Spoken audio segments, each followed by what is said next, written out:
Thanks, Father Alexander, Father Kelly, who's not here, but I can still thank him, our Reverend Fathers, Father Aaron, and all our Lafayette visitors, other guests, and my dear brothers. When I look back to how I got here, I see a series of choices that tells a story of freedom, which has formed into a narrative of love, which I want to share with you today. Instead of telling my whole story, I want to focus on 3 moments that really show how this is. This first one is pretty classic. It's a story about the summer of my sophomore year in high school at a Steubenville conference.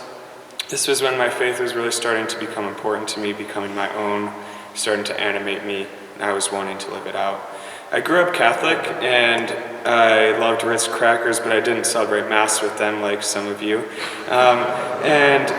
And here in this moment at Steubenville, this was the first moment that the thought of the priesthood crossed my memory, or crossed my mind.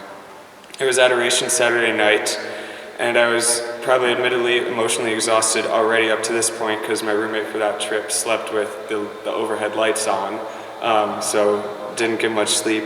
But I remember praying about what will make me happy, like any good utilitarian teenager, just kind of chasing this feeling of joy, trying to find it wherever and whenever I could get it.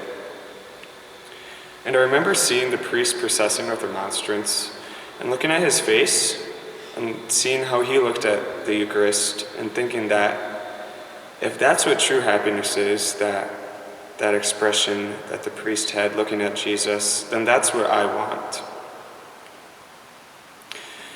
And the Lord gave me this choice to surrender to Him and to ask Him if He could provide this happiness for me. This was the first moment of that. I fast forward to junior year, an early morning driving to math team practice. I also went to math team state twice, David. And I remember at this time praying for the Lord to open the right doors and to close the wrong ones. And He quite literally did that for me when He closed the doors to St. Joe's College Seminary in Chicago at Loyola. I remember researching colleges, like a lot of juniors are doing, and at that point in time, my faith was important to me and it was something I wanted to keep, but college seminary wasn't the place for me at the time. I didn't think I'd be happy at Loyola. When I visited, the campus was very windy, which I don't remember why that was important to me, but at the time it was. And there were some other factors as well. But I remember getting to math team practice and saw a text from my dad that mentioned that he was listening to radio and he heard that the Cardinal was closing St. Joe's College Seminary. And this was powerful to me because at the previous night I was researching St. Thomas, and that was a school I thought I was going to apply to, and I remember seeing that they had a college seminary, but it wasn't really a factor because that's not where Chicago is sending their guys. Well, it turns out it is where they're sending their guys.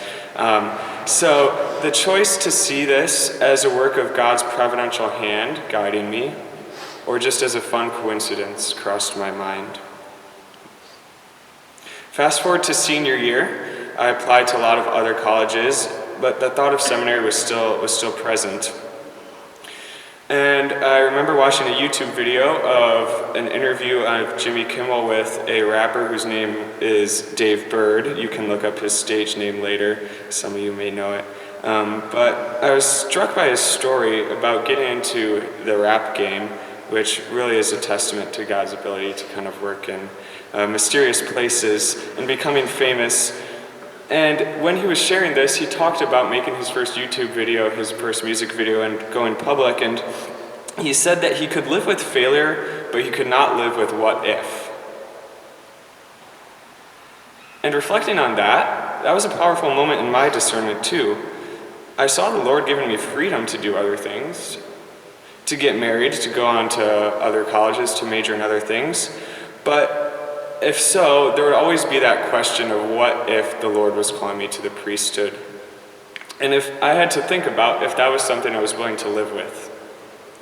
That thought had been sticking around for long enough where I figured that that wasn't something I could live with without giving him the ability to address it in the seminary.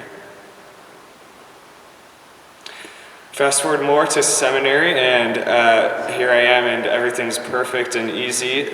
Not quite, but I'm still being offered by God a deeper share of his love through freely giving myself to him.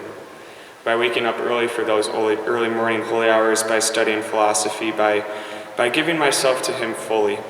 And it's a process, but it's worth it.